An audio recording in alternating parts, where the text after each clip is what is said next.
آج دل بہت دکھا ہوا ہے، لہجہ بہت زخمی ہے۔ امت پہ ایسا وقت بھی آنا تھا، ہماری بے بسی، ہماری بے حسی، 56-57 اسلامی ملک اور غیرت کا جنازہ اٹھ چکا ہے، اور مسجد اقصی میں گولیاں برسائی جا رہی ہیں۔ کریا کریا، بستی بستی، صحرا صحرا خون، امت والے کتنا سستا امت کا ہے خون۔ گھر گھر سے جنازے اٹھ رہے ہیں۔ ہم نے تو جب سے ہوش سنبھالی، ہم نے کشمیری ماؤں کے بین سنے، ان یتیموں کی آہیں اور فریادیں سنی، بیواؤں کی سسکیاں سنی، روتے بلکتے بچوں کی صدائیں ہم بچپن سے سن رہے ہیں۔ فلسطین کا مسئلہ حل نہیں ہو رہا، مشرقی تیمور کو چند لمحے بھی نہیں لگے۔ باقی مسائل ایسے چٹکیوں میں حل ہو جاتے ہیں۔ اقوام متحدہ سرپرست ان کے سر پہ بیٹھی ہوئی، ہم کتنے لاوارث ہو گئے۔ حاتم طائی کی بیٹی جب حضور کی بارگاہ میں آئی تو اس کے سر سے چادر اتری ہوئی تھی، تو حضور نے اپنی چادر اس کی طرف ڈالی تو کسی نے کہا حضور کافرہ ہے، فرمایا بیٹی تو ہے۔ حضور نے گوارا نہ کیا کہ اس کے سر سے چادر اتری ہو۔ تو اقبال نے مثنوی چے باید کرد اقوام شرق کے اندر بحضور رحمت للعالمین کے نام سے ایک نظم لکھی، تو اس میں یہ واقعہ سارا درج کیا، اور اس کے بعد اقبال حضور کی چادر رحمت کو تھام کے پکارتے ہیں، ما ازاں خاتون تے اریاں تریم، پیش اقوام جہاں بے چادریں، اے رحمت عالم ہمارے سر سے بھی وقار کی چادر اتر چکی ہے۔ بنو تے کی بیٹی کے سر پہ چادر اوڑھنے والے محبوب، ہم آج پوری امت بہرنا سر ہے۔ وہ کشمیر میں ہیں، وہ برما میں ہیں، وہ فلسطین میں ہیں، وہ شام میں ہیں۔ آج امت جام بلب ہے، آسمان کے مالک اس آسمان کے نیچے، اس زمین کے اوپر ان مجبوروں کا تیرے علاوہ کوئی نہیں ہے، کوئی ان کی فریاد سننے والا نہیں۔ اللہ اس امت کو عالمی قیادت نصیب فرما، اللہ اس امت کو واقعاً عظمت رفتہ رفعت پارینہ دیتے، اور میرا دل دعا دینے کو چاہ رہا ہے رجب طیب اردگان کو۔ عصر نو رات ہے، دھندلا سا ستارہ تو ہے، عصر نو رات ہے، دھندلا سا ستارہ تو ہے، کشتی امت کا زمانے میں سہارا تو ہے۔ اللہ اس امت کو وکاس دے دے، وہ دن ہم بھی دیکھیں گے کہ یہ امت غالب ہوگی۔ احرام کے اعتبار سے حج کے لیے کون سی جگہ ہے جس سے باندھا ہوا احرام سب سے افضل ہے؟ تو ایک روایت میں آتا ہے سب سے افضل احرام کے اعتبار سے وہ حج ہے جس حج کا احرام مسجد اقصی سے باندھا جائے۔ اللہ ہمیں وہ دن نصیب کرنا کہ ہم ایک حج ایسا بھی کریں کہ مسجد اقصی سے احرام باندھے۔ تیرے لیے کوئی مشکل نہیں۔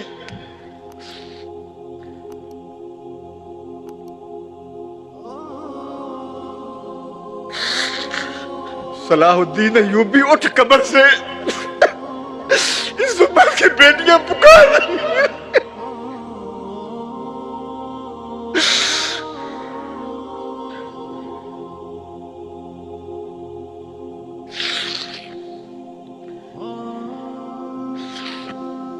نجدین نبی دا وانگ یتیمہ تے گھر گھر تکے کھاوے، کتوں لبا عمر بہادر جو لوندے نوں گا۔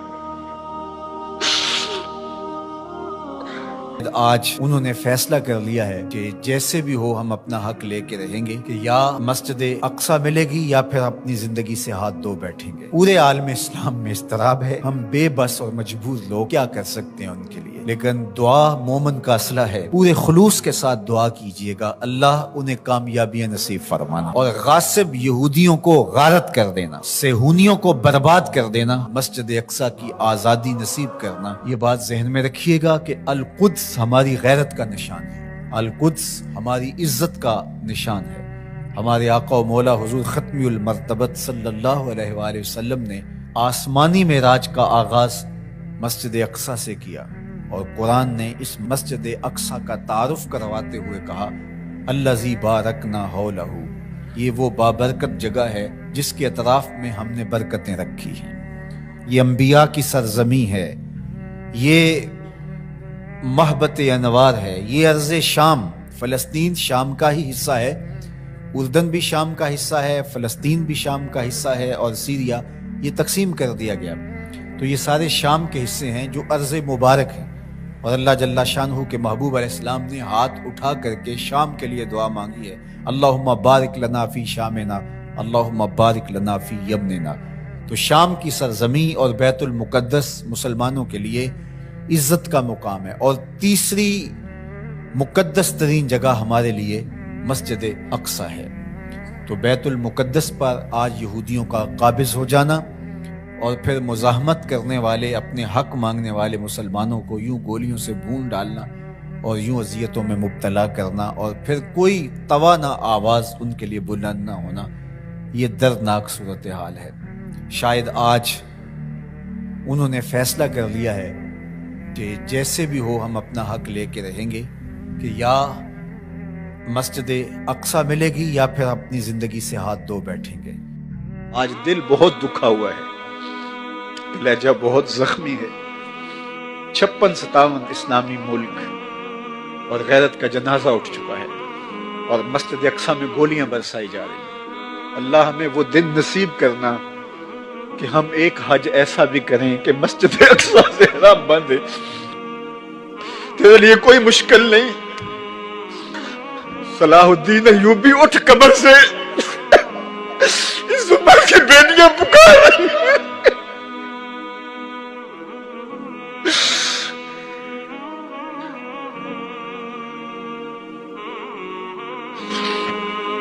نجدین نبی دا وانگ یتیمہ تے کر کر تکے کھاوے، کتوں لبا عمر بہادر بندے نوں گا۔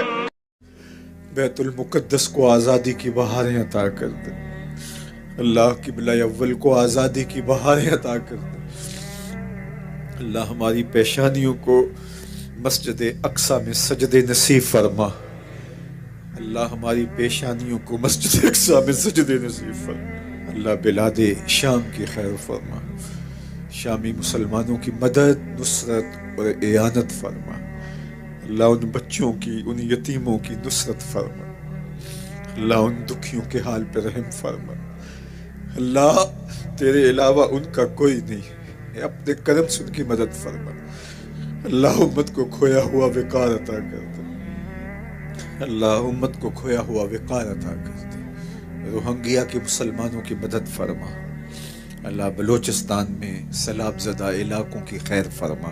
اللہ اس لہو امت کی خیر کر دے، زخم امت کی خیر کر دے، بلاد شام کی خیر فرما۔ اللہ مسجد اقصی کو آزادی کی بہاریں عطا کر دے، اللہ یہ پھیلے ہوئے ہاتھ قبول کر دے۔ اللہ وہ خبر بھی ہمارے کان کبھی سن پائیں کہ مسجد اقصی آزادی کی بہاریں دیکھ چکی۔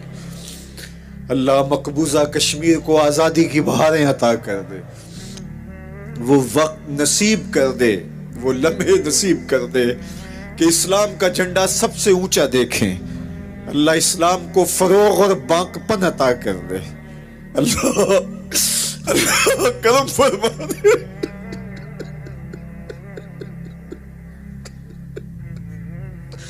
اللہ ایسے حکمران نصیب فرما جو اس امت کے یتیموں کو گود میں تھام لے۔ اللہ تڑپتے یتیموں کی فریاد سن لے۔ اللہ سیریا کے مظلوموں کے حال پہ رحم فرما۔ اللہ مسجد اقصی کو آزادی کی بہاریں عطا کر دے۔ اللہ اس امت کو عروج عطا کر دے۔ اللہ اس امت کو ہر طرح کی ترقی عطا کر دے۔ معاشی، معاشرتی، اقتصادی، عسکری قوت اس امت کو بنا دے۔ اللہ اس امت کو عروج عطا کر دے۔ اللہ کوئی صلاح الدین ایوبی عطا کر دے، کوئی محمد بن قاسم دے دے، کوئی عمر بن عبدالعزیز دے دے۔ اللہ فاروق اعظم کا سایہ ہی نصیب کر دے۔ اللہ اس امت کو کھویا ہوا وقار دے دے۔ اللہ ہمارے اٹھے ہوئے ہاتھوں کی لاج رکھ لے۔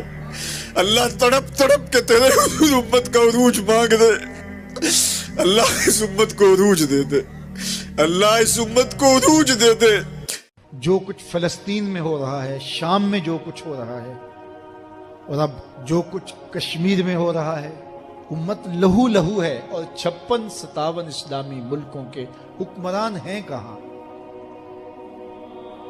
کیا یہ چیخ بھی نہیں سکتے؟ آواز بھی نہیں اٹھا سکتے؟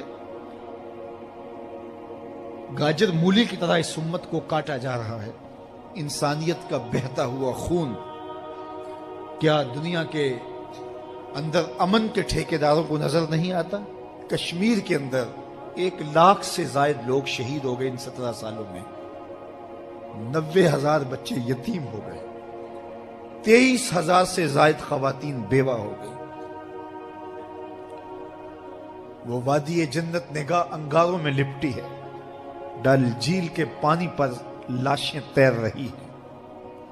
وہ چناروں کی سرزمین آج خون سے لالہ زار بنی ہوئی ہے. کیا پوری دنیا نابینا ہے؟ اس کی آنکھیں نہیں ہیں؟ کہاں ہے اقوام متحدہ؟ کہاں ہے امن کے ٹھیکیدار؟ کہاں انسانیت کے حقوق کی بات کرنے والے؟ کہاں انسانی تقدس کی کہانی کا نغمہ چھیڑنے والے جو بلیوں اور کتوں کے حقوق پر تنظیمیں بنائے ان کے حقوق کی بات کرتے ہیں؟ آج انسانیت کا یہ لٹتا ہوا قافلہ انہیں کیوں دکھائی نہیں دیتا؟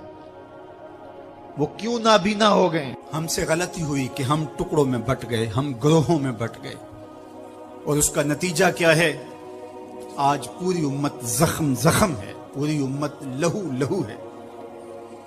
کہا تمہاری ہوا اکھڑ جائے گی اگر تم نے اللہ کی رسی کو چھوڑ دیا، تم نے رسول کے دامن کو ترک کر دیا، تم گروہی تقسیمات پہ یقین رکھنے لگے، تم نے 1.5 اینٹ کی مسجد کھڑی کر لی، تم تقسیم در تقسیم کے عمل سے گزرتے رہے، تم امت سے فرقہ، فرقوں سے جماعتیں، جماعتوں سے لابیاں، اور لڑکتے لڑکتے تم ٹکڑے ٹکڑے ہو گئے، تم کرچی کرچی ہو گئے. وَكَذَلِكَ جَعَلْنَاكُمْ أُمَّةً. ہم نے تو امت بنایا تھا تمہیں، تم نے اپنے آپ کو بانٹ لیا، تم ایک دوسرے کا گریبان نوچنے لگے، تم ایک دوسرے کے جبے پھاڑنے لگے، تم ایک دوسرے کے لیے نفرتوں کے بیج بونے لگے، تمہاری زبانیں انگارے اگلنے لگی، تم ممبر و محراب کے تقدس کو پامال کرنے لگے، تم خواہشات کے غلام بن گئے، تم آرزوؤں کے نوکر بن گئے، تم اپنے نفس کی غلامی میں آ گئے. تم تو غلام تھے آمنہ کے لال کے. تم نے کب سے نفس کی غلامی اختیار کر لی، تم کب سے خواہش کے نوکر بن گئے، تم کب سے نفس کے بندے بن گئے. تم نے امت بننا ہے، تم نے رسول اللہ کا غلام بننا ہے. تمہارا لب و لہجہ بتائے ہم حضور کی امتی ہیں، تمہارا طرز زندگی بتائے تم حضور کی امتی ہو.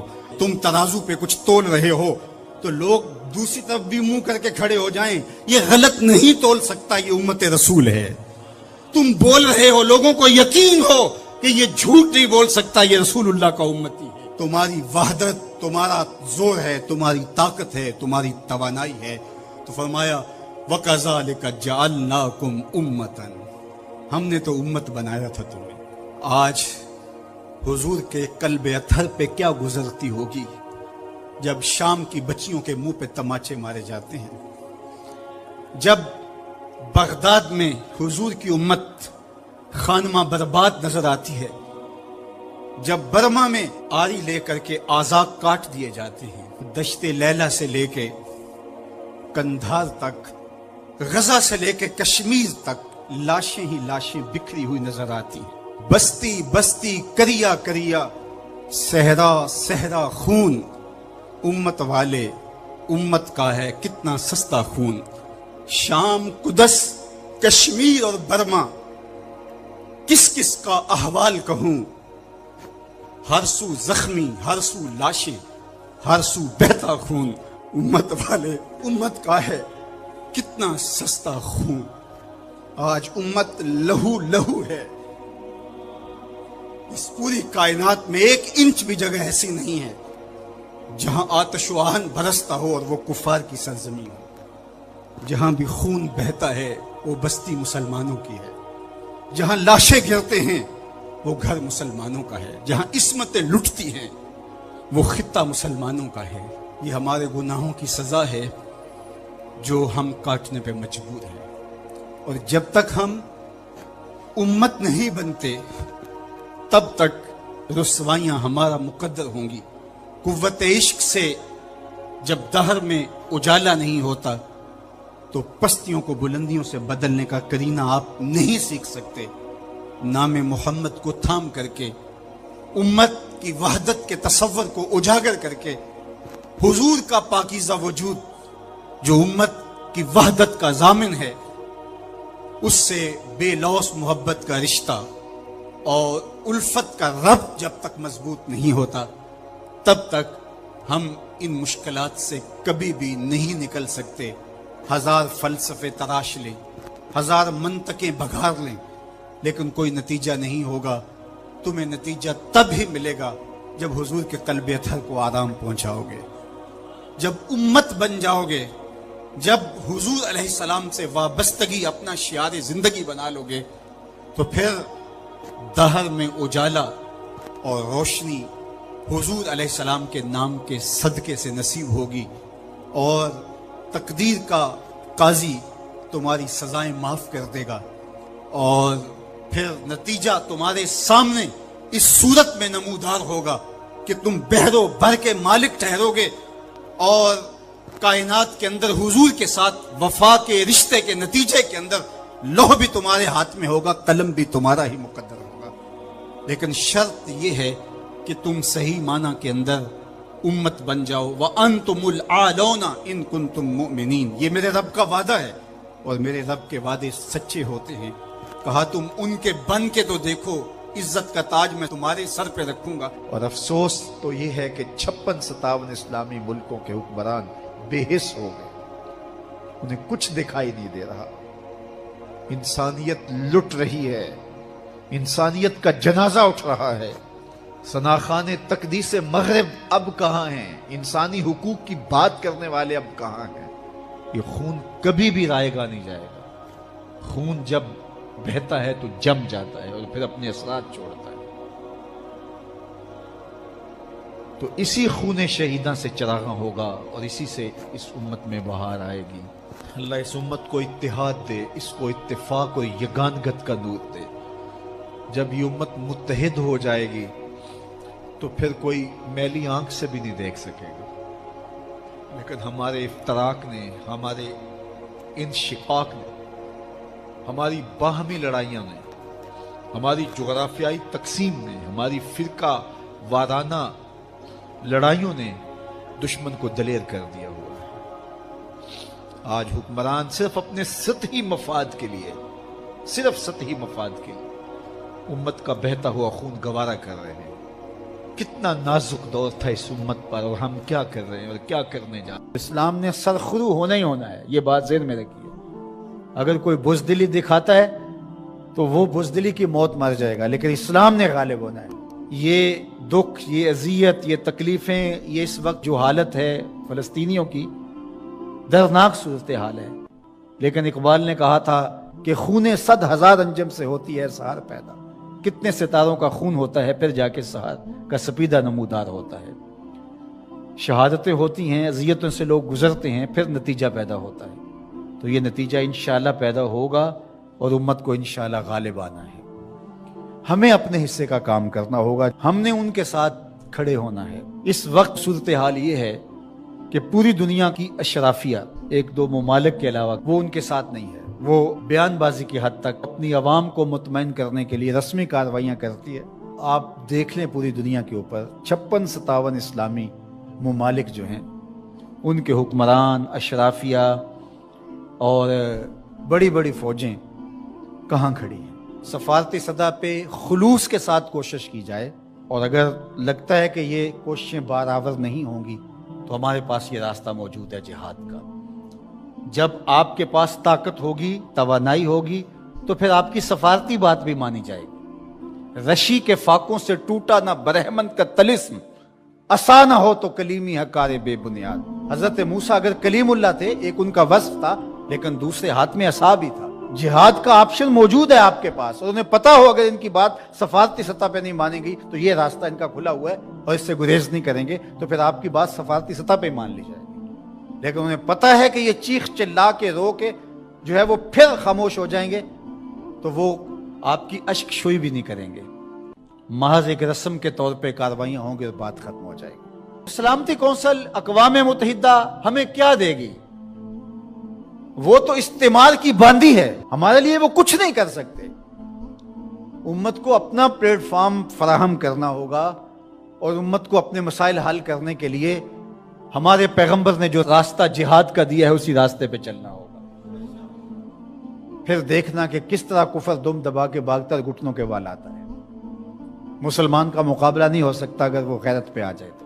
دوسرا، اس وقت وہاں بیچارے لوگ سسک رہے ہیں، ان کے پاس دوائیں موجود نہیں ہیں، اور ان کے پاس غذائی قلت ہے، مکان ان کے ختم ہو گئے۔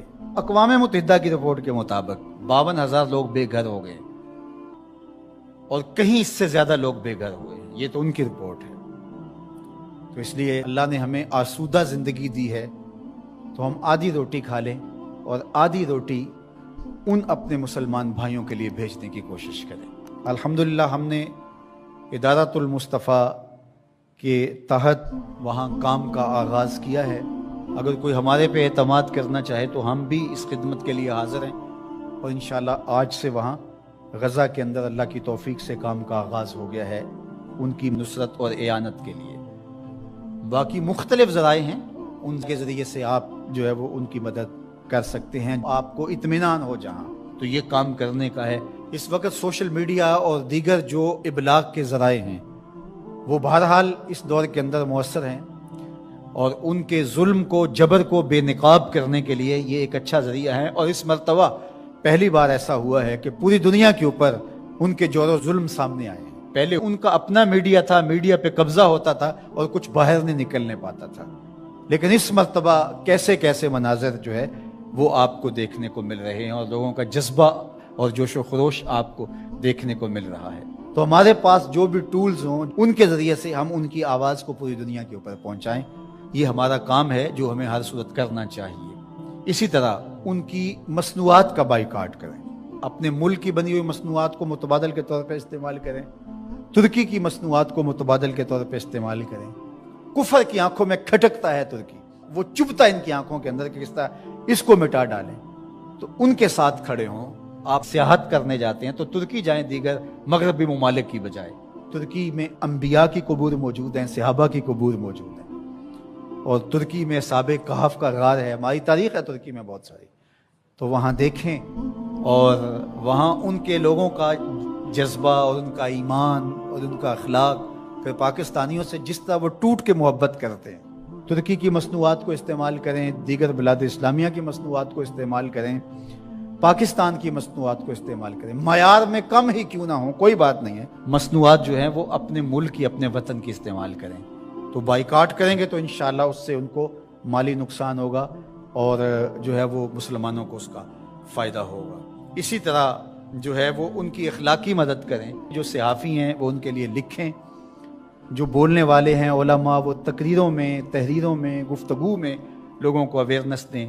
اتحاد امت کے ذریعے سے ہم ان کی مدد کر سکتے ہیں۔ امت اگر متحد ہو جائے، جغرافیائی تقسیمیں، لسانی عصبیتیں اور باہمی ہماری ذاتی رنجشی اور نفرتیں جو ایک دوسرے کے خلاف کھڑی ہو جاتی ہیں، اور جس سے امت کا اتحاد پارا پارا ہو جاتا ہے، یہ بدبختی ہوتی ہے۔ تو ان ساری تقسیمات کو رد کر کے حضور کے نام پر، قدس کے نام پر، قرآن کے نام پر، توحید کے نام پہ ہم جمع ہو جائیں۔ الکفر ملت واحدہ، سارا کفر ایک ملت ہے، تو مسلمان کیوں جمع نہیں ہو سکتے ہیں؟ حضور کے نام پہ سب جمع ہو جائیں۔ امت کی وحدت اس بات کا پیغام ہے کہ دشمن کے چھکے چھوٹ جائیں۔ آج وہ پکار رہے ہیں، این العرب این انتم یا جنود المسلمین، کہاں ہو مسلمانوں؟ تم نہتے لڑ رہے ہیں، نہتے لڑ رہے ہیں۔ لیکن یہ بات ذہن میں رکھیے گا کہ حق کبھی دبا نہیں کرتا۔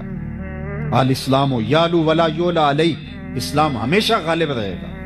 اور پھر اس خطے کے بارے میں تو اللہ کے محبوب کے فرامین بہت واضح ہیں۔ دمشق کے دروازوں پر اور بیت المقدس کے آس پاس ایسے لوگ قیامت تک موجود رہیں گے کہ لوگوں کا ان کو تنہا چھوڑ دینا ان کو نقصان نہیں پہنچائے گا، اور فرمایا کہ وہ حق پر کھڑے رہیں گے یہاں تک کہ حضرت امام مہدی اور حضرت عیسیٰ کے عساکر کے ساتھ شامل ہو جائیں گے۔ اور وہ منظر کتنا دل فریب ہوگا جب حضرت عیسیٰ تشریف لائیں گے، اور یہ اس وقت امت 3 حصوں میں بٹ چکی ہوگی، اور یہ بالکل حالات اب ادھر جا رہے ہیں۔ ایک حصہ کٹ چکا ہوگا، شہید ہو چکا ہوگا، ایک فرار کا راستہ اختیار کر چکا ہوگا، بزدلوں کا ٹولہ، اور ایک لڑ رہے ہوں گے۔ حضرت عیسیٰ ان کے پاس آئے، اللہ اکبر، اور انہیں کہیں گے کہ اب بتاؤ کیا کرنا ہے، میں بد دعا کرتا ہوں یہ غرق ہو جائیں گے، یا پھر یہ ہے کہ ان کے خلاف ہم لڑنے کے لیے تیار ہیں۔ تو وہ کہیں گے کہ ہم لڑ کے جہاد کر کے فتح حاصل کرنی ہے۔ حضرت عیسیٰ علیہ السلام کی ہمراہی میں جہاد اسلام ہوگا۔ اللہ اکبر، صحیح بخاری کی روایت ہے، تمام رجال ثقہ ہیں، میں اب میری زبان نہ کھل جائے، بڑی کوشش کی گئی کسی طرح سے حضرت امام مہدی کے نزول والی حدیثوں کو ضعیف قرار دیا جائے، آج سے چند سال پہلے محققین بٹھائے گئے کسی ملک میں، لیکن نہیں کر سکے، اور یہ حدیث بخاری میں ہے، اور اس سے ملتی جلتی باقی صحیح حدیث میں بہت ساری حدیث ہیں۔ اللہ کے محبوب علیہ السلام فرماتے ہیں کہ وہ وقت آئے گا کہ پھر جب حضرت عیسیٰ علیہ السلام کے انفاس کی خوشبو سے ہی دجال پگھلنا شروع ہوگا، اور یہ فرار کا راستہ اختیار کرے گا، اور فرمایا مقام لد پہ قتل کر دیا جائے گا، بھاگتا ہوا، اللہ اکبر، بھاگتا ہوا مارا جائے گا۔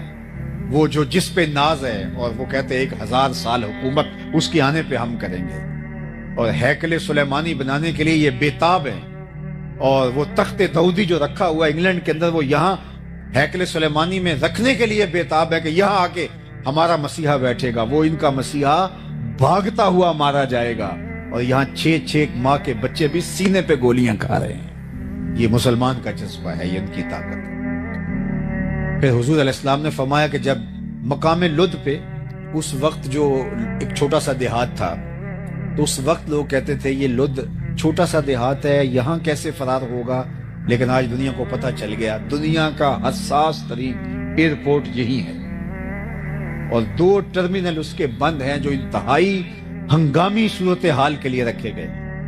تو اب سمجھ آئی کہ دجال یہاں سے بھاگنا شروع ہوگا، اور یہاں حضرت عیسیٰ کے ہتھے چڑھ جائے گا، خنزیر کو بھی قتل کریں گے اور دجال کو بھی قتل کریں گے، صلیب کے نشان کو بھی توڑیں گے، اور پھر اسلام کو اللہ مسلمانوں کو یوں فتح دے گا کہ حضور نے فرمایا کہ اگر کسی پتھر کے نیچے، بخاری کی روایت ہے، پتھر کے پیچھے، پہاڑ کی اوٹ میں، کسی غار میں، کھو میں، کسی جگہ پہ بھی کوئی یہودی چھپ کے جان بچانا چاہے گا تو وہ پتھر بھی آواز دے گا کہ یہ ظالم میرے پیچھے چھپا ہوا ہے۔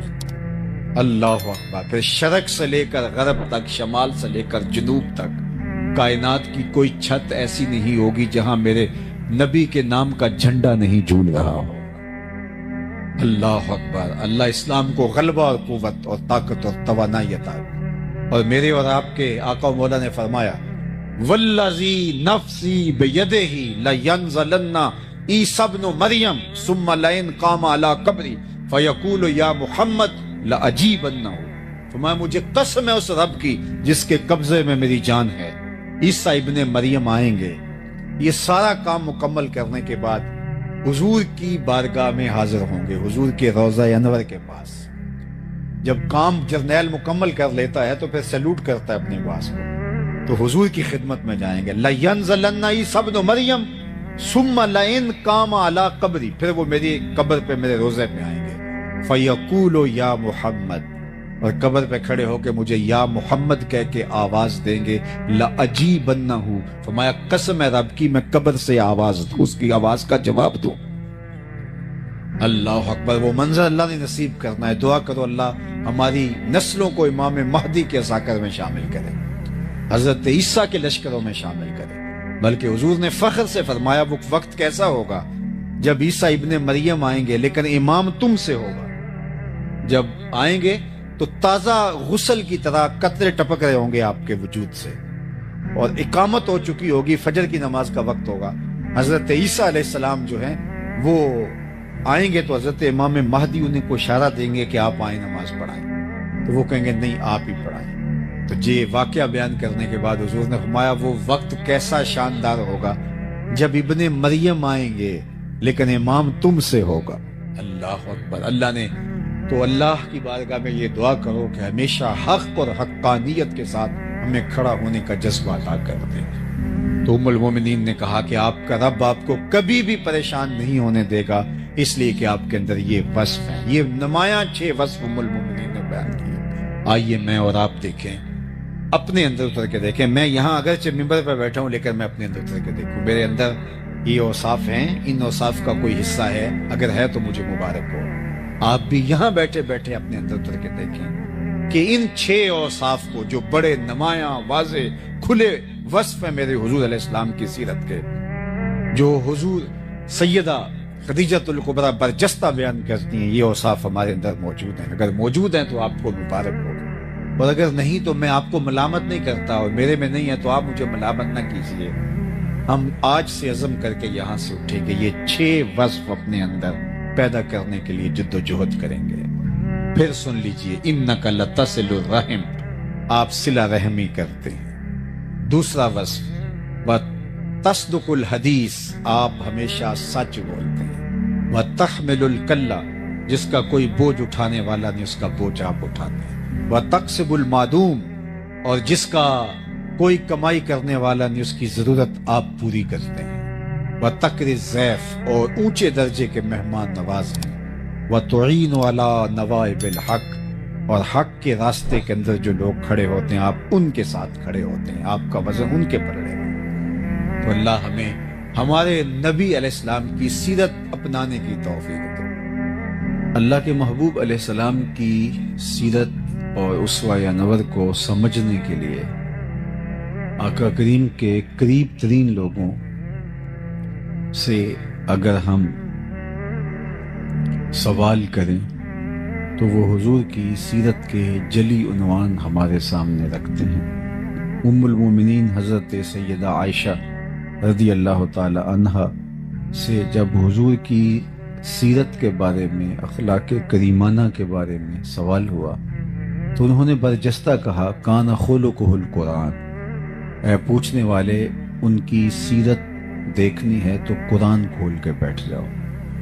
قرآن مجید نے جن احکام کو بجا لانے کا حکم دیا ہے آپ حضور کو ان کے ساتھ کھڑا ہوا دیکھو گے، اور جن امور سے منع کیا ہے آپ دیکھو گے کہ اس زون میں حضور آپ کو نظر نہیں آئیں گے۔ حضرت ام المومنین سیدہ خدیجۃ الکبریٰ رضی اللہ تعالی عنہا، جو حضور علیہ السلام کی وہ زوجہ محترمہ ہیں کہ جنہوں نے حضور کے کردار سے متاثر ہو کر ہی حضور سے نکاح کیا تھا۔ جب میسرہ غلام نے آ کر کے بتایا سفر شام میں حضور کے کردار کی کہانی ان کے سامنے رکھی تو انہوں نے حضور علیہ السلام کو پیغام نکاح بھیج دیا۔ اب آقا کریم علیہ السلام کے ساتھ ان کی رفاقت کا ایک طویل عرصہ گزرا۔ تقریباً نکاح کے 15 سال بعد حضور علیہ السلام کے قلب اطہر پر نزول وحی جب ہوئی تو قرآن تو وہ ہے کہ اگر پہاڑوں پہ بھی اترے تو وہ بھی ریزہ ریزہ ہو جائیں۔ یہ تو حضور علیہ السلام کا قلب انور تھا جو اس کو سہار گیا، لیکن اس کا ایک احساس تھا۔ تو آقا کریم گھر پلٹے پہلی وحی کے نزول کے بعد، اور آپ کو ایسے تھا جیسے سردی لگ رہی ہو، تو کہا زملونی، مجھے چادر اوڑا دو۔ تو ام المومنین سیدہ خدیجۃ الکبریٰ رضی اللہ تعالی عنہا نے حضور کے کندھوں پہ چادر ڈال دی، اور آقا کریم نے فرمایا مجھے اندیشہ جاں ہے۔ تو فرمایا کہ آپ کا رب آپ کو کبھی بھی ضائع نہیں ہونے دے گا۔ کیوں؟ اس کی وجہ بیان فرمائی اور برجستہ بیان فرمائی۔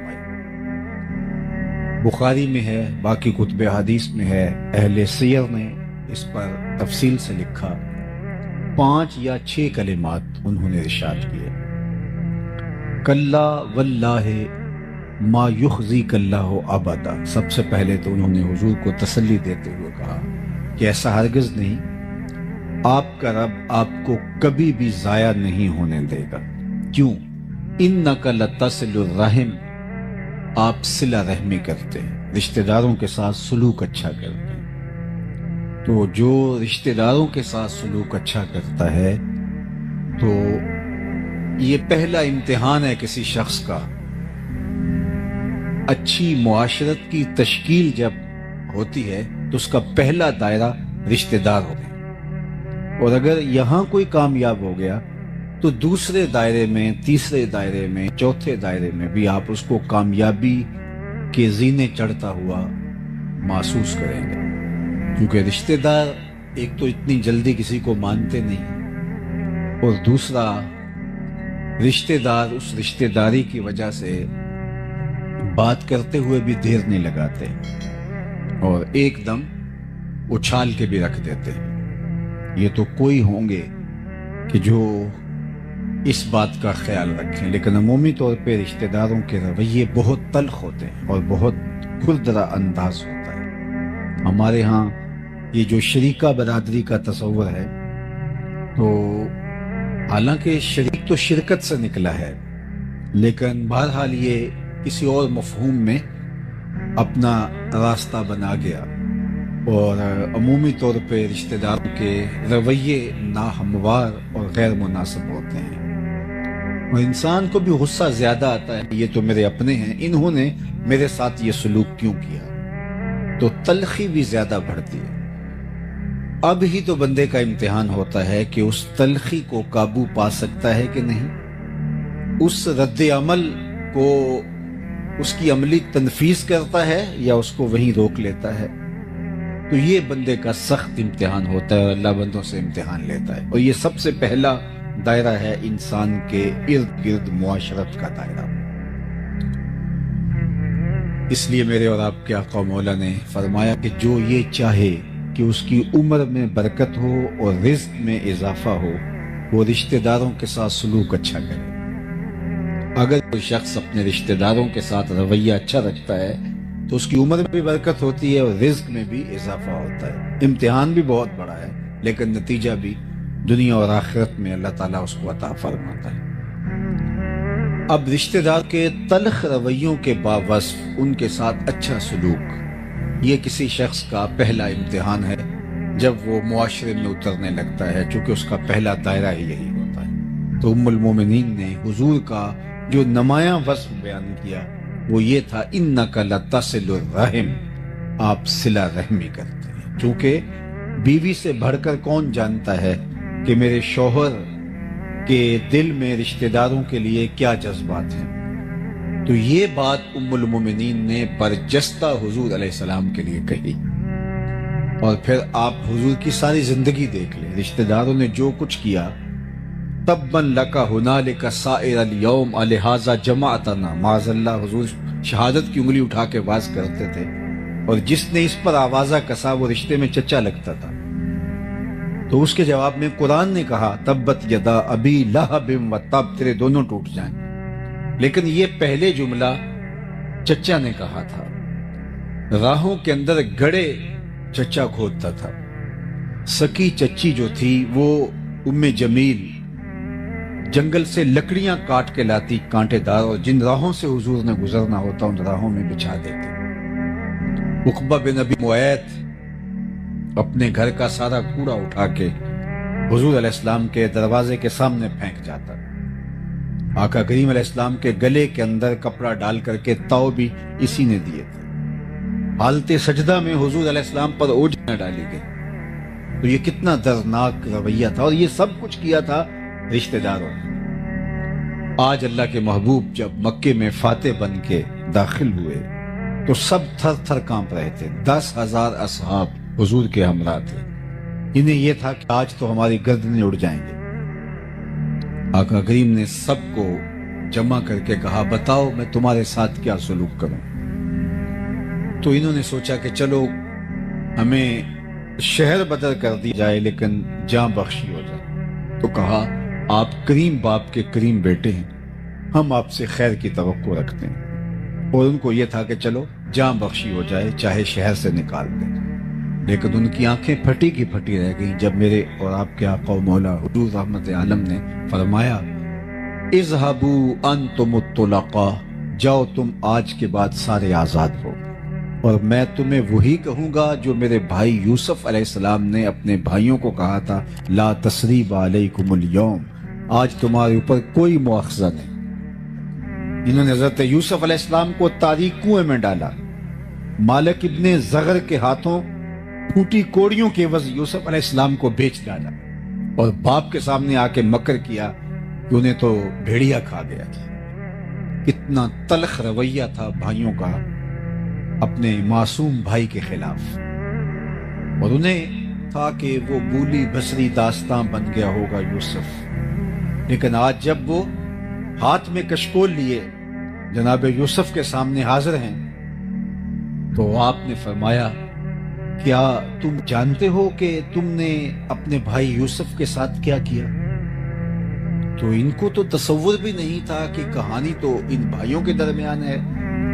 باپ کو یہ کہا کہ اس کو بھیڑیا کھا گیا ہے، عزیز مصر کہہ رہا ہے کہ تمہیں پتا ہے تم نے اپنے بھائی کے ساتھ کیا کیا؟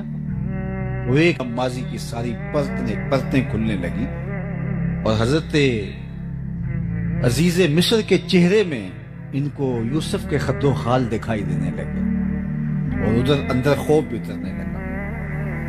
اللہ اکبر، قرآن مجید میں یہ مقام اٹھائیے تو وہ ڈر سے گئے، ہونٹ کپ کپا رہے، اور عزیز مصر کے چہرے پر یوسف کے خد و خال دیکھ کر کے کہتے انکا لانت یوسف، اللہ اکبر، آپ یوسف ہیں۔ یہاں جو لفظ ہے انکا لانت یوسف، آپ یوسف ہیں۔ قال انا یوسف، کہاں میں ہی یوسف ہوں، اور یہ میرا بھائی ہے۔ حضرت بنیامین پاس بیٹھے تھے، اور پھر فرمایا اب ایک لمحے کی اذیت سے وہ گزرے کہ اب کیا ہوتا ہے، ساتھ ہی کہہ دیا لا تثریب علیکم اليوم، پریشان نہیں ہونا، تمہارے اوپر آج کوئی مواخذہ نہیں ہوگا۔ یعنی انہیں اس کرب سے بھی زیادہ دیر نہیں گزرنے دیا کہ جب یہ پہچان گئے کہ عزیز مصر یہ تو وہی یوسف ہے جس کو کنویں میں ڈالا تھا، آج عزیز مصر بن کے ہمارے سامنے، تو بھائیوں کی حالت غیر ہو رہی تھی، اور زبان میں لکنت پیدا ہو رہی تھی، آواز گلے میں پھنس رہی تھی، نکل نہیں رہی تھی۔ انکا لانت یوسف، آپ یوسف ہیں۔ اللہ اکبر، حضرت یوسف میں ہاں میں یوسف ہوں، لیکن ساتھ ایک لمحے کے تاخر کے بغیر کہا لا تثریب علیکم اليوم۔ تو اللہ کے محبوب علیہ السلام نے فرمایا کہ میں آج تم سے وہی کہوں گا جو میرے بھائی یوسف نے اپنے بھائیوں سے کہا تھا، آج تم سے کوئی مواخذہ نہیں کیا جائے گا۔ عثمان بن طلحہ یہ کعبۃ اللہ کا کلید بردار تھا، اور اللہ کے محبوب علیہ السلام نے اس سے کہا کہ کعبۃ اللہ کا دروازہ کھولو، میں اندر جا کے نوافل ادا کرنا چاہتا ہوں، نماز پڑھنا چاہتا ہوں، اللہ کے حضور سجدہ ریز ہونا چاہتا ہوں۔ اس نے انکار کر دیا، نہیں میں آپ کے لیے کعبہ کا دروازہ نہیں کھول سکتا۔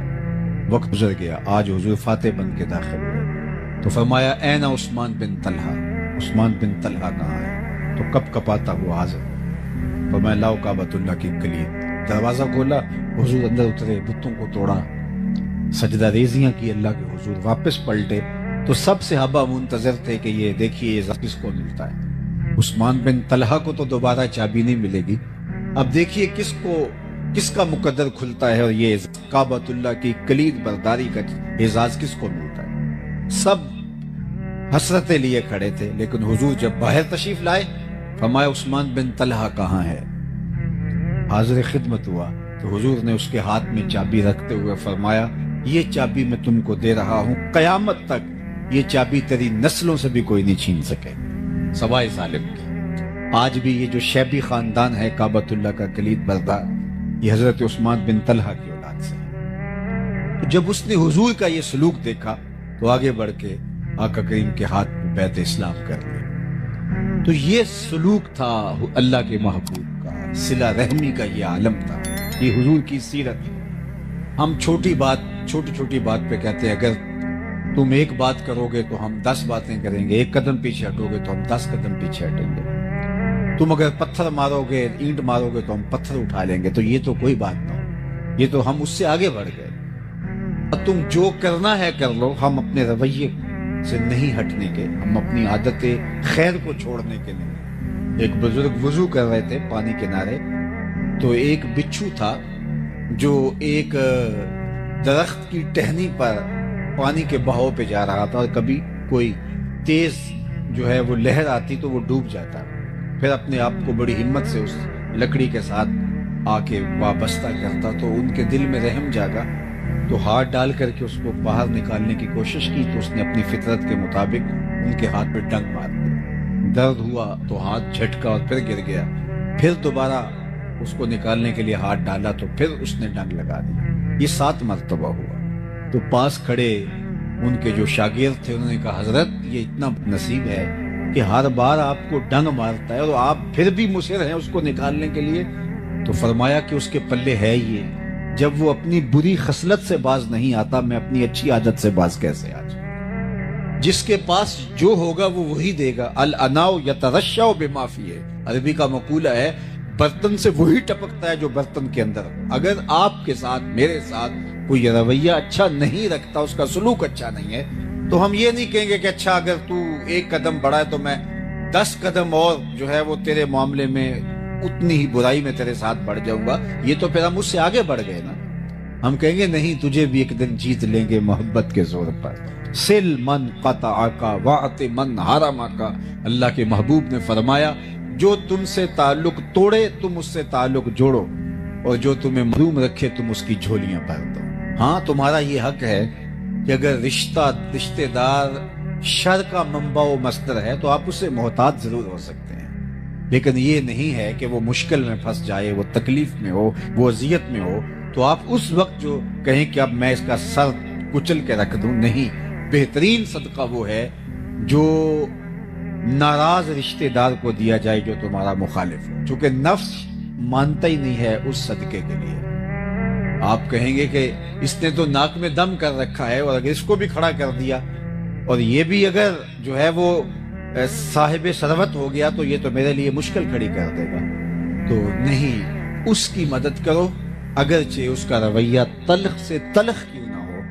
تو پہلا کردار جو ام المومنین نے حضور کا بیان کیا وہ یہ تھا کہ انک لتصل الرحم، آپ کا رب آپ کو کبھی تنہا نہیں چھوڑے گا اور نہ آپ کو بے آبرو ہونے دے گا، اس لیے کہ آپ صلہ رحمی کرتے ہیں۔ دوسرا وصف حضور کو انہوں نے بیان کیا وَتَحْمِلُ الْكَلَّ، جس کا کوئی بوجھ نہیں اٹھاتا اس کا بوجھ آپ اٹھاتے ہیں۔ اپنے بوجھ تو سارے ہی اٹھاتے ہیں، اوروں کے لیے جینا یہ زندگی ہوتی ہے۔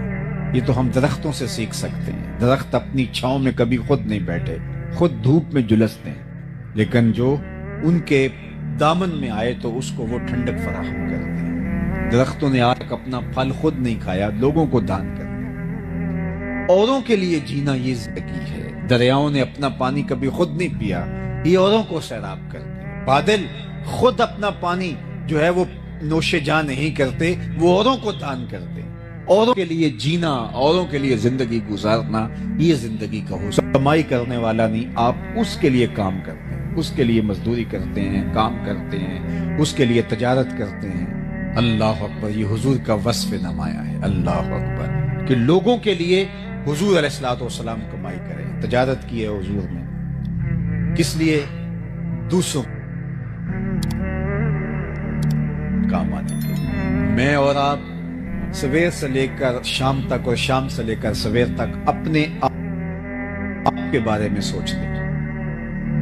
علماء نے لکھا، یہ اچھی طرح مجھے اور آپ کو ذہن نشین ہونا چاہیے، اور یہ زندگی کا ماٹو بنا لیں۔ رزق کمانے کی 3 نیتیں ہیں، ان نیتوں کے استحضار کے ساتھ رزق حلال کمانا عین عبادت ہے۔ سب سے پہلی نیت جس کے لیے ہمیں رزق کمانا چاہیے وہ تجارت ہے، مزدوری ہے، کھیتی باڑی ہے، وہ ملازمت ہے یا کوئی اور عمل۔ ہم رزق اس لیے کمائیں کہ اپنے آپ کو سوال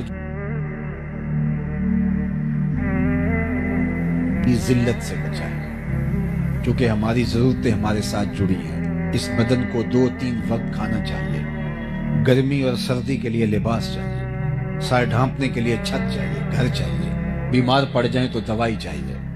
یہ ہماری ضرورتیں ہیں. تو اگر ہم خود نہیں کمائیں گے تو ہمیں ان ضرورتوں کو پورا کرنے کے لیے کسی کے آگے ہاتھ پھیلانا پڑے گا. تو اس لیے رزق کمایا جاتا ہے کہ اپنے آپ کو سوال کی ذلت سے بچایا جائے. یہ پہلا مقصد ہے جو ہمیں ملحوظ ہونا چاہیے. دوسرا مقصد رزق کمانے کا اپنے زیر کفالت لوگوں کی ضرورتوں کی تکمیل. وہ بوڑھے ماں باپ ہیں، وہ اولاد ہے، بیوی ہے، یا آپ کے بہن بھائی آپ کے زیر کفالت ہیں، تو ان کی ضرورت، ان کی خوراک کی ضرورت، ان کی طبی ضرورت، ان کی تعلیم کی ضرورت اور ان کی دیگر ضرورتوں کی تکمیل. تو یہ دوسرا مقصد ہے رزق کمانے کے لیے. اس کے لیے پردیس کاٹا جاتا ہے، اس کے لیے دن رات ایک کیا جاتا ہے تاکہ میرے بچوں، میرے ماں باپ، میرے اعزاء و اقربا جو میرے زیر کفالت ہے، ان کی ضرورت میرے ذمہ ہے. تو میں آپ دکھ سہ لوں گا لیکن ان کی ضرورت کو پورا کروں گا. یہ دوسرا مقصد ہے رزق کمانے کا. تیسرا مقصد رزق کمانے کا یہ ہے، اور یہ ہماری نیت میں شامل ہونا چاہیے کہ اللہ تو مجھے میری ضرورت اور میرے زیر کفالت لوگوں کی ضرورت سے اگر زیادہ عطا کرے گا تو میں ان کی ضرورت پورا کروں گا، ان کی ضرورت کی تکمیل کروں گا جو کسی وجہ سے کما نہیں سکتے.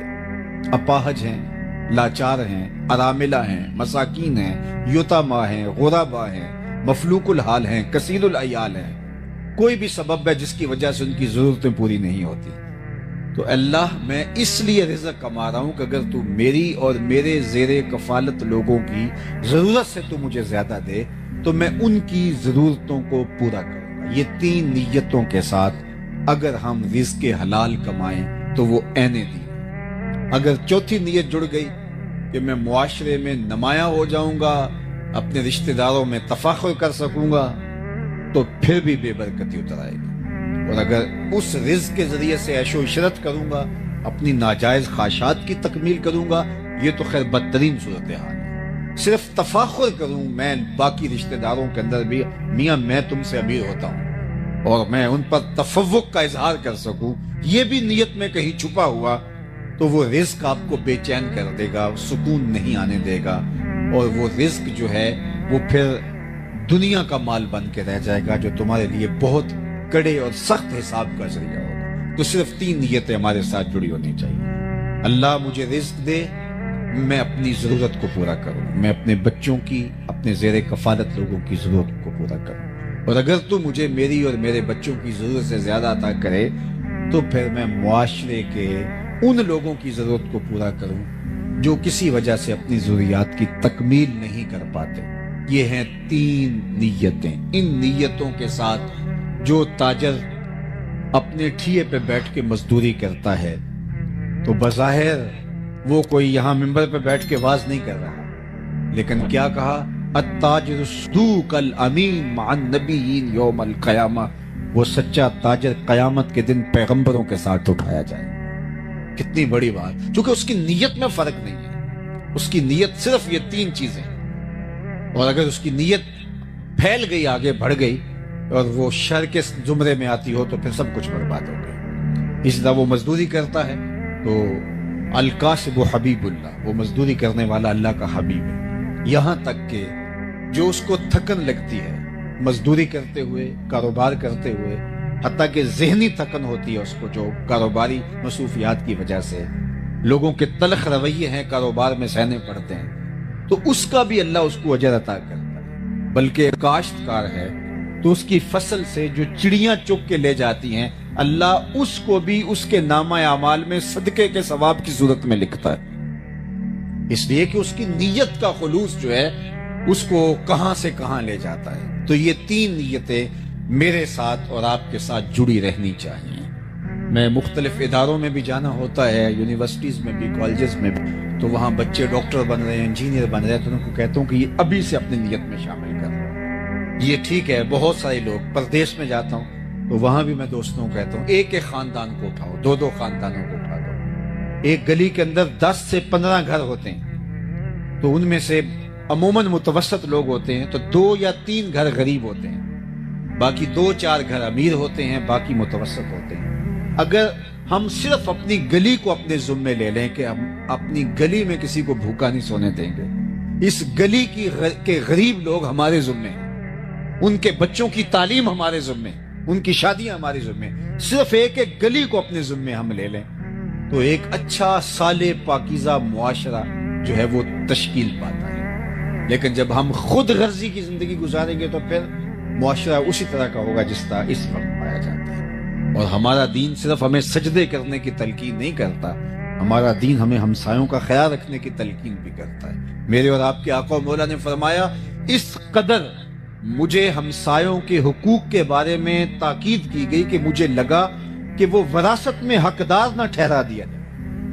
اور ہم نے تو یہ پڑھا ہے کہ اگر ہمسایہ بھوکا سو جائے تو 40 دن نمازیں قبول نہیں ہوتی۔ یہ ہمارا دین ہے۔ میرے اور آپ کے آقا و مولا نے یہاں فرمایا اپنے گوشت کی خوشبو سے غریب ہمسائے کو تکلیف نہ دو، یا تو تھوڑا پانی زیادہ ڈال لو، شوربے کی پیالی ہمسایوں کے گھر بھی بھیج دو۔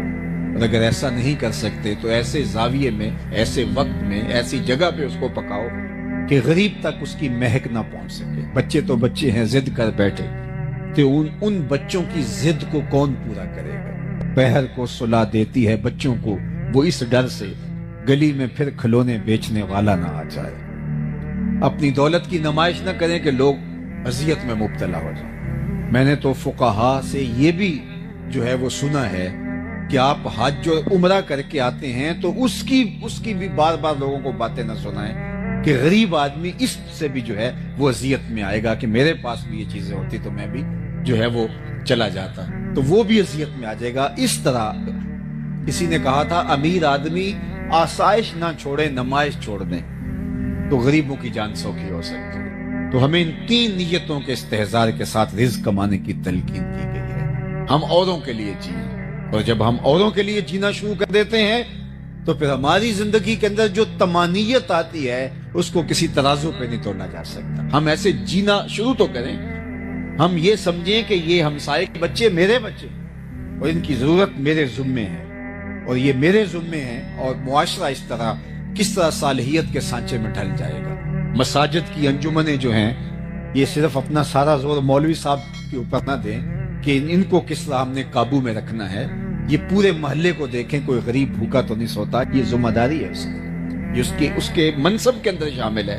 اسی طرح جو زعماء ہیں، سیاسی زعماء ہیں معاشرے میں جن کو اللہ تعالیٰ نے مقام دیا ہے، صرف یہ نہیں ہے کہ بندہ خود کر سکتا ہو، اللہ نے ان لوگوں کی بھی مذمت کی ہے کہ جو خود تو نہیں کر سکتا لیکن دوسروں کو بھی اس کی ترغیب نہیں دیتا تو وہ بھی پکڑا جائے گا۔ وَلَا يَحُضُّ عَلَىٰ طَعَامِ الْمِسْكِينِ فَوَيْلٌ لِّلْمُصَلِّينَ الَّذِينَ هُمْ عَنْ صَلَاتِهِمْ سَاهُونَ الَّذِينَ هُمْ يُرَاءُونَ وَيَمْنَعُونَ الْمَاعُونَ۔ تو یہاں پہلے فرمایا کہ أَرَأَيْتَ الَّذِي يُكَذِّبُ بِالدِّينِ فَذَلِكَ الَّذِي يَدُعُّ الْيَتِيمَ وَلَا يَحُضُّ عَلَىٰ طَعَامِ الْمِسْكِينِ، کہ یہ وہ بد نصیب شخص ہے جو لوگوں کو ترغیب نہیں دیتا کہ فلاں یار غریب ہے اس کی مدد کو پہنچو۔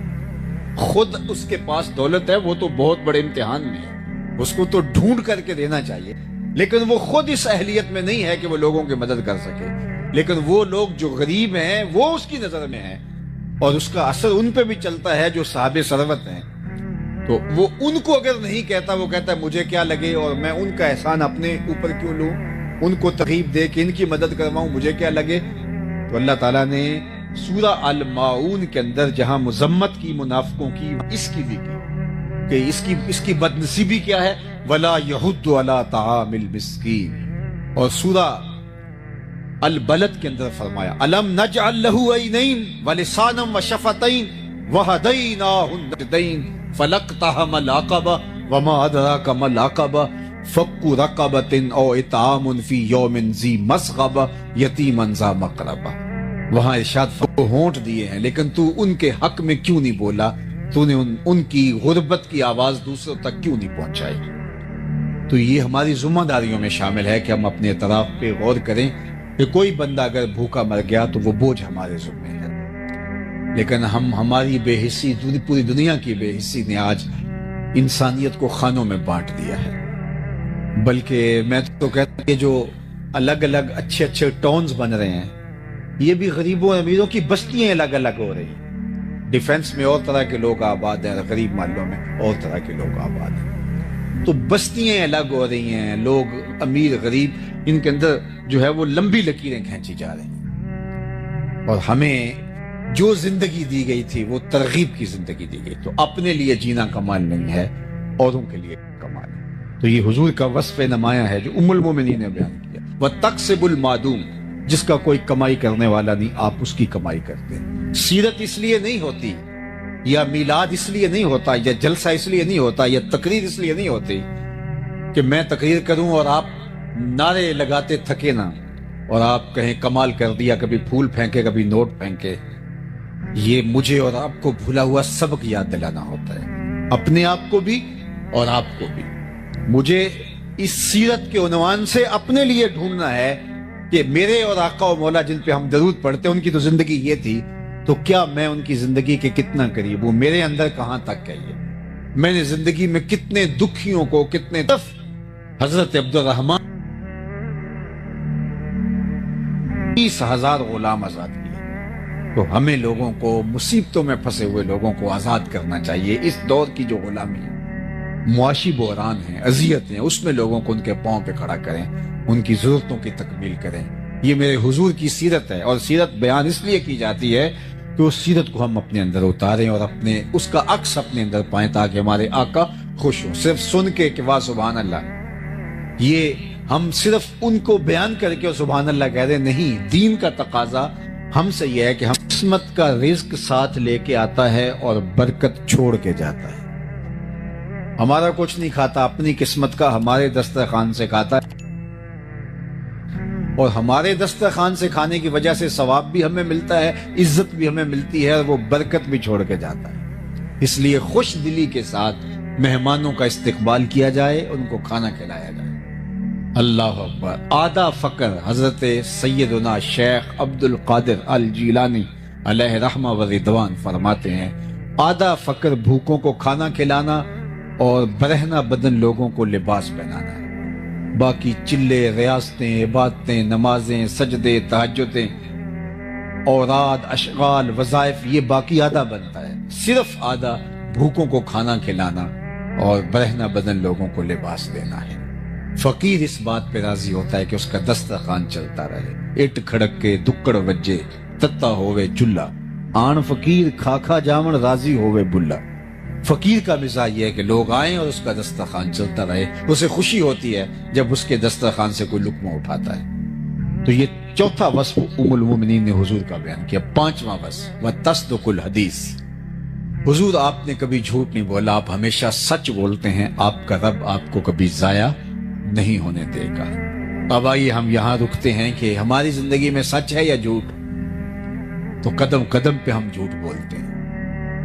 آج ہمارا تاجر کہتا ہے جناب جھوٹ نہ بولیں تو سودا نہیں بکتا. میں نے کہا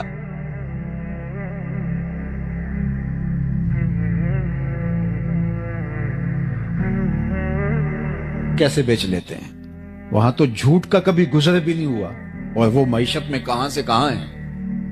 یہ ایک عجیب فلسفہ تراشا کہ جھوٹ نہ بولیں گے تو سودا ہی نہیں بکے گا. جھوٹ تو نحوست ہے، جھوٹ تو معیشت کو کھا جاتا ہے. جھوٹ تو سکون کو برباد کر دیتا ہے، اور اللہ کے محبوب نے فرمایا یہ جہنم کی طرف لے جاتا ہے. اور سنو حضور نے کیا ارشاد فرمایا، جب کوئی شخص جھوٹ بولتا ہے تو اس کے منہ سے بدبو نکلتی ہے جو عام لوگ تو نہیں سونگھ پاتے، لیکن اللہ کے نورانی اور حساس فرشتے اس کا احساس کرتے ہیں اور 1 میل پیچھے ہٹ جاتے ہیں. رحمت لانے والے فرشتے جھوٹ بولنے کی وجہ سے بدبو نکلتی ہے اس سے 1 میل پیچھے ہٹتے ہیں. اور صبح سے لے کر شام تک جہاں جھوٹ ہی ہو تو فرشتے کتنے دور جا چکے ہوں گے. باپ بیٹے سے جھوٹ بولتا ہے، بیٹا ماں سے جھوٹ بولتا ہے، ماں بیٹی سے جھوٹ بولتی ہے، بیٹی اپنے بھائی سے جھوٹ بولتی ہے، بھائی اپنی بہن سے جھوٹ بولتا ہے. تو ایک گھر سے اتنے لوگ جھوٹ بول رہے ہوں تو وہاں تو بدبو بوکے پھوٹ رہے ہوں گے. تو رحمت کے فرشتے تو دور دور کہیں ہوں گے جنہوں نے رحمت لے کے آنی تھی. اب نحوست آ گئی، رحمت والے تو آ ہی نہیں سکتے. ہم نے کیا سمجھا کسی نے تعویذ ڈال دیے، کسی نے جادو کر دیا. ہم نے کیا سمجھا کسی نے ٹونا کر دیا، کسی نے بندش کر دی، اس لیے سب کچھ ہو رہا ہے. یہ ہم نے سوچا ہی نہ کہ جھوٹ کی وجہ سے بدبو پھیلی ہے اور رحمت کے فرشتے ہماری گلی سے بھی نہیں گزرتے. اور ہم گئے پھر بابوں کے پاس، اور وہ جھوٹ کا پلندہ تو پہلے یہ جھوٹ کا سامان لے کے گٹی باندھ کے بیٹھا ہوا تھا. اس نے کہا تم تو ویلے سے آ گئے ہو، اگر نہ آتے تو یہ تعویذ چل جانے تھے، ککھ نہیں رہنا تھا تمہارا اگر تم 2 دن لیٹ ہو جاتے. پھر ہر اتوار کو اس ملنگ، اس بابے، اس عامل کی جو ہے وہ کیا اس کو کہتے ہیں، ٹھیا کہہ لیں یا آج کل جو بھی لفظ بولتے ہیں، وہاں جا کے جو ہے وہ چوکی بھرنی پڑتی ہے۔ اور اتنے بد نصیب ہوتے ہیں، کوئی 3 سال سے نہیں نہایا، کوئی 4 سال سے غسل نہیں کیا، کوئی گالیاں بکتا ہے، کوئی جو ہے وہ بےہودگی پہ اتر آتا ہے۔ اور روز اخبارات کے اندر آپ دیکھتے ہیں کہ بابے نے کیا کرشمہ کر کے رکھ دیا، اور عزتوں سے کھیلنے والے یہ لوگ ہوتے ہیں۔ اور وہاں رش لگا ہوتا ہے، وہاں بھاگم بھاگ ہوتی ہے، کیوں جی؟ یہ ہمارا